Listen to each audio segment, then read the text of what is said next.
Bonjour les amis, c'est Cyril de Lille, dans un contexte qui change de l'habitude puisque je suis dans mon garage. Mais le fond reste le même.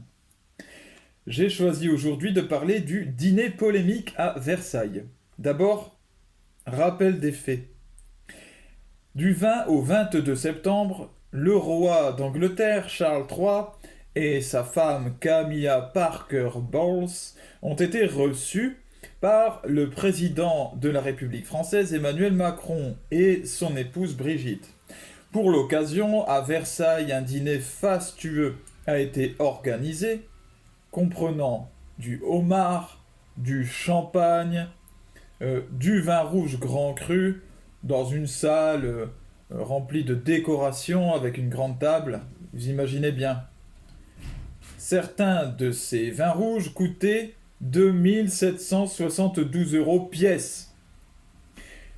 Et voilà le fond de la polémique, c'est le prix du repas, qui pour l'instant d'ailleurs n'est pas communiqué. L'Élysée refuse de le dire. La France connaît actuellement des difficultés économiques, bien sûr, et ceux qui dénoncent ce repas, eh bien, estiment que c'est un bien mauvais exemple qui est montré par notre président, par nos dirigeants, dans un temps où il est demandé aux Français de faire l'inverse, c'est-à-dire de se serrer la ceinture, comme on dit, de faire des économies.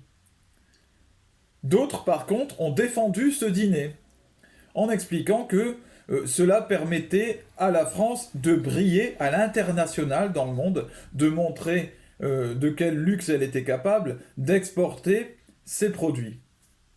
Bien. Alors qui a raison, qui a tort, et qu'est-ce que j'en pense? Vous le savez, je vais donner là une lecture spirituelle de ce qui se passe, c'est-à-dire au regard de la lumière du Christ et de mon œil.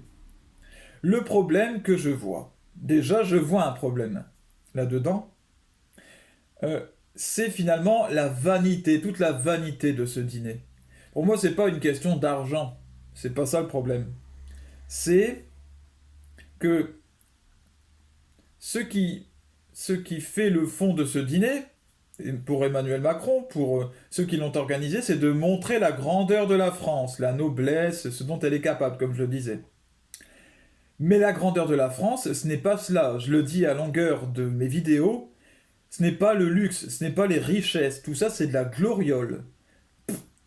Et ce n'est pas ça qui fait la grandeur. Tout comme ce ne sont pas, et ça ce que je vous dis c'est dans la Bible, ce ne sont pas les chars et les chevaux et les armes qui font la grandeur, la force des armées. Mais c'est bien l'obéissance à Dieu, notre proximité à lui. Et c'est lui qui va faire triompher certaines armées. La guerre des 6 jours l'a prouvé pour ceux qui aiment l'histoire d'Israël.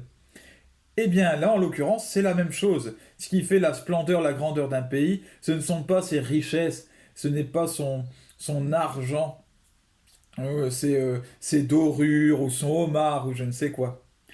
Ce qui fait en particulier l'Église, la grandeur de la France, c'est l'Église, c'est le Christ. Aujourd'hui, dans notre époque déchristianisée, dans notre époque où la France s'effondre à tout point de vue et ne sait plus où aller, ne sait plus à quel saint se vouer, eh bien ce dîner ressemble, à s'y méprendre, à une mise en scène théâtrale. Voilà. Ringarde et prétentieuse, pleine d'un argent de vulgaire, euh, avec des espèces de grands aristocrates et des bourgeois qui sont loin des petits, qui semblent ignorer que le peuple les méprise, plus ou moins, hein, l'un comme l'autre, ou alors se moque d'eux, loin donc des petits, loin du peuple. Et certains ont pointé du doigt le fait que dans ce repas, ce qui manquait, c'était de vrais Français. Et je pense, là, que nous touchons du doigt le vrai problème. Ce n'est pas un problème d'avoir un repas si cher si il y a nombre de gens qui sont invités, des gens du peuple français, que le président est censé servir, par lequel notre président a été élu. Pourquoi ne pas acheter et déguster des produits locaux aussi, de bonne qualité, à des prix moins détachés du quotidien? On peut très bien organiser un repas qui est certainement un petit peu cher, mais pas dans des prix aussi délirants que ça. en faisant la promotion du terroir, en faisant la promotion des petits, ce qui manque grandement dans cette affaire. Pourquoi ne pas inviter des pauvres? Voilà. Sachant, en plus, que Charles III est le roi d'Angleterre. En tant que roi d'Angleterre, il est le chef de l'église anglicane, qui est une église chrétienne. Or, la Bible le dit, alors je n'ai pas les termes exacts, mais lorsque vous organisez un repas ou une réception chez vous, une fête, invitez non pas vos amis ou votre famille, mais invitez d'abord plutôt des pauvres, des estropiés, des balafrés, etc. En fait, c'est-à-dire les gens du bas peuple, les gens que personne n'invite. Parce que ces gens ont le droit aussi d'être invités, ont le droit d'avoir un plaisir de vie, c'est ce qui fait plaisir à Dieu. Voilà, tout simplement.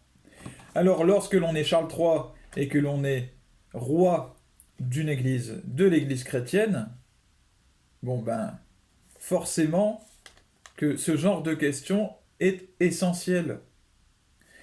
Et pour notre pays, pour notre président, encore faut-il que nous revenions à ce qui fait la véritable source de la gloire de notre pays, ce qui fait sa véritable réussite et ce qui fait sa véritable renommée, c'est-à-dire son cœur chrétien, le cœur immaculé de Marie et le cœur sacré du Christ.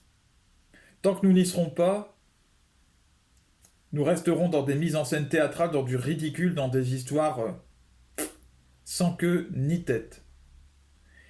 Que le Seigneur vous bénisse, bénisse tous vos proches. À bientôt.